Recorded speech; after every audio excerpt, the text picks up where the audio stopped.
प्रशांत जी, नहीं, आपकी आस्था पर, कांग्रेस की आस्था पर पूरा भरोसा है। आप लोगों ने कभी भी, जेपी धनुपिया जी, कांग्रेस ने कभी भी कृष्ण को काल्पनिक नहीं बताया। पूरी आस्था है, भरोसा है हमें आप। मैं पूजा पाठ करता हूँ, ये जब कांग्रेस में थे तब भी पूजा पाठ करते थे। प्रदेश कांग्रेस कार्यालय में हमेशा कार्यक्रम होते थे। ये सज्जन भाजपा पहुंचने आए 2 दिन से, वो खड़ा बोल रहे कब होते थे, उनको पता कब होते थे। हमेशा दुर्गा जी की बैठते हैं, गणेश जी जागी होती है, सारे कार्यक्रम होते थे। ये आज भाजपा चिल्ला रहे क्यों? इनको लग रहा है डर कि इनके जो आकाश जीत गए हैं, अब हम चुनाव हार जाएंगे। ठीक है, पंकज जी कुछ कहना चाहते हैं, पंकज जी से जवाब ले लेते हैं। पंकज जी, सवाल एक और भी है, आप जो जवाब देना चाहते हैं उसके साथ साथ कि अब तो कांग्रेस आपके ट्रैक पर आकर खेल रही है, फिर दिक्कत क्या है? प्रशांत जी, सवाल ट्रैक का है ही नहीं, सवाल इस बात का है कि भारतीय जनता पार्टी ने चाहे जनसंघ के रूप में, चाहे संघ के रूप में, चाहे भारतीय जनता पार्टी के रूप में देश में, समाज में धर्म पताका को सबसे पहले फहराया। और इसीलिए 1989 में पालमपुर, हिमाचल प्रदेश में भारतीय जनता पार्टी के अधिवेशन में धर्मनिरपेक्षता पर संवाद हुआ और यह स्थापित किया गया कि धर्मनिरपेक्ष का तात्पर्य धर्मविहीन समाज नहीं होता जैसी कांग्रेस बनाना चाहती है, हिंदू विहीन समाज नहीं होता जैसी कांग्रेस बनाना चाहती है। धर्मनिरपेक्षता का मतलब तुष्टीकरण नहीं होता। और मैं फिर कह रहा हूं कि पाखंडी है कांग्रेस के लोग, और जनमानस जानता है कि कांग्रेस के मनमानस में तुष्टीकरण, पाखंड, आडंबर, ढोंग होता है। और सीधे सवाल पूछा कि बताइए कब कमलनाथ जी ने जन्माष्टमी मनाई और क्यों लक्ष्मण सिंह और दिग्विजय सिंह हिंदुओं का विरोध करते हैं? क्या लक्ष्मण सिंह, दिग्विजय सिंह राम मंदिर के मुद्दे पर विरोध नहीं किया? लक्ष्मण सिंह का ट्वीट नहीं है कि मंदिर पर सवाल उठाए, दिग्विजय सिंह ने मंदिर पर सवाल नहीं उठाए। तुम लोग हिंदू विरोधी हो, तुम लोग का मूल हिंदुओं का विरोध का है। तुम लोग, तुम्हारी दाढ़ी, तुम चोर, तुम में तिनका, तुम लोग, ये दाढ़ी तिनका चोर सब तुम्हारे लिए, तुम बिके हुए लोग हो। तुम्हारे मूल में हिंदुओं का विरोध है, तुम्हारे मूल में हिंदुओं का विरोध है। चोर, दाढ़ी, तिनका, ये सब तुम्हारे पर्याय हैं। पाखंडी और शर्म आना चाहिए। तुम लोग कलंक हो, तुम लोग कलंक हो, कलंक हिंदू धर्म के नाम पर बिके हुए लोग, जिन्होंने हिंदुओं को ठगा, मुसलमानों को ठगा, धोखा दिया, कलंक से सनातन परंपरा के कलंक हो, हिंदुओं के शत्रु, एक गद्दारों को जनता जवाब देगी। बिके हुए लोग, गद्दार लोग जो भाषा में बात कर रहे हैं, जनता जवाब देगी। राम मंदिर का मुद्दा विश्व हिंदू परिषद का था, ये भाजपा के लोग लेके दौड़ लगा रहे थे। ये गद्दार लोग हैं, ये धर्म में ऐसा नहीं है, तकलीफ हो रही है, चुनाव हारने वाले हैं ये लोग। पता है कि चुनाव आज हारेंगे, नजर नहीं आ रहा, भगवान कृष्ण नजर आ रहे हैं तुमको। ठीक है सर, मैं आ रहा हूँ आप दोनों के पास। जेपी धनुपिया जी, पंकज जी, शांत हो जाएं, शांत हो जाएं पंकज जी, जेपी धनुपिया जी।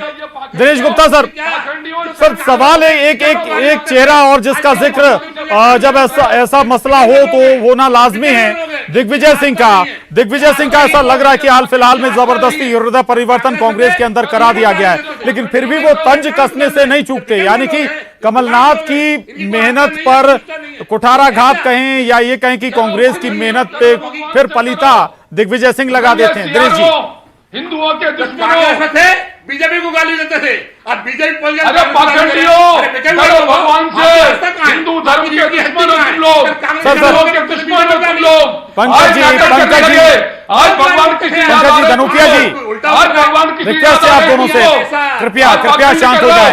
जेपी धनुपिया जी, पंकज जी, शर्म आना चाहिए पंकज जी, धनुपिया जी, पाखंडियों, सर आप दोनों से रिक्वेस्ट है, प्लीज सर, वक्त खत्म हो जाएगा। जनता देख रही है सर, ये लड़ाई मत करिए ऐसे स्क्रीन पर, अपनी बात रखें एक एक कर, वो बहुत बेहतर होगा। दिनेश गुप्ता जी से सवाल है, दिग्विजय सिंह की भूमिका यहां पर कहां है? दिनेश जी। देखिए प्रशांत जी, दिग्विजय सिंह की जो भूमिका है वो आप हमेशा से बहुत स्पष्ट है, उनका स्टैंड कभी बदलता नहीं है कि आप जो है कोई सब्जेक्टिव स्टैंड है। वो हमेशा जिस तरह की राजनीति अपने करते हैं, वो उनकी जो राजनीति है राष्ट्रीय स्वयंसेवक संघ और भारतीय जनता पार्टी को, जिसको वो बार बार भगवा के तौर पर इस्तेमाल करते हैं, उसके खिलाफ रही है। और वो जो है उसका हमने देखा था कि भोपाल के लोकसभा चुनाव में भी उन्होंने जिस तरह से साधु संतों का सहारा लिया था, तो लोग सहजता से उसको स्वीकार नहीं कर रहे थे कि दिग्विजय सिंह जी के में परिवर्तन आ सकता है। उनके बयान कुछ और कह रहे थे, लेकिन जो चुनाव मैदान में थे तो हम कुछ और तरह की चीजें थी। तो सब एक जब पर्सनैलिटी एक डेवलप होती है, एक जो परसेप्शन सेट हो जाता है, उसको बदलने में बहुत समय लगता है।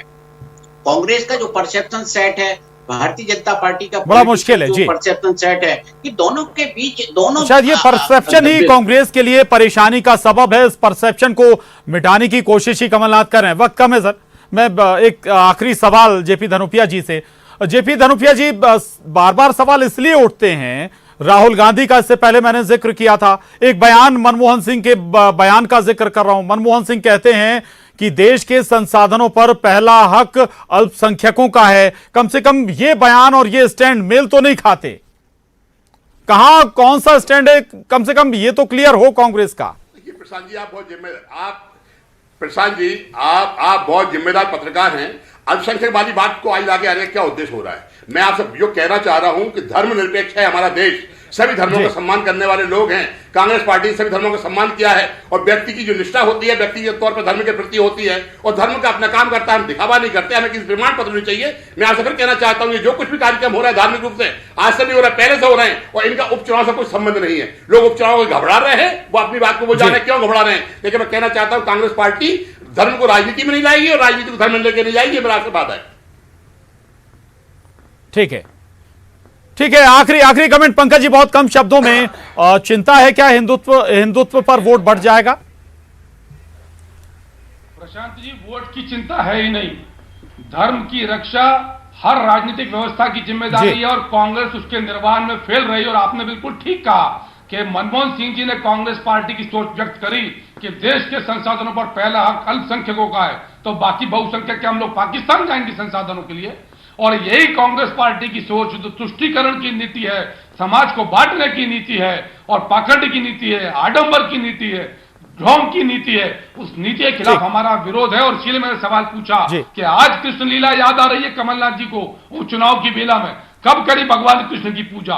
ये पाखंड आडंबर 2 दिन पहले तुष्टीकरण नहीं दिखता था आपको। 2 दिन पहले आज बीजेपी गाड़ी में तभी दिखता था आपको।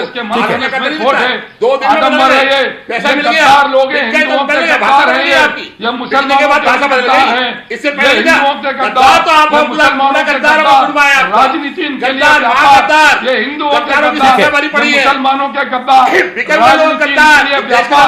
आज वोट आया तो सरकार लाई गद्दार के नहीं हुए, किसी के नहीं हो सकते। ये अपने धर्म के नहीं हुए, किसी के नहीं हो सकते। ये अवसरवादी लोग हैं, भगवान की पूजा को भी अवसर किसी के नहीं हुए, आप धरती के नहीं हुए, इस पार्टी के नहीं हुए। ठीक है सर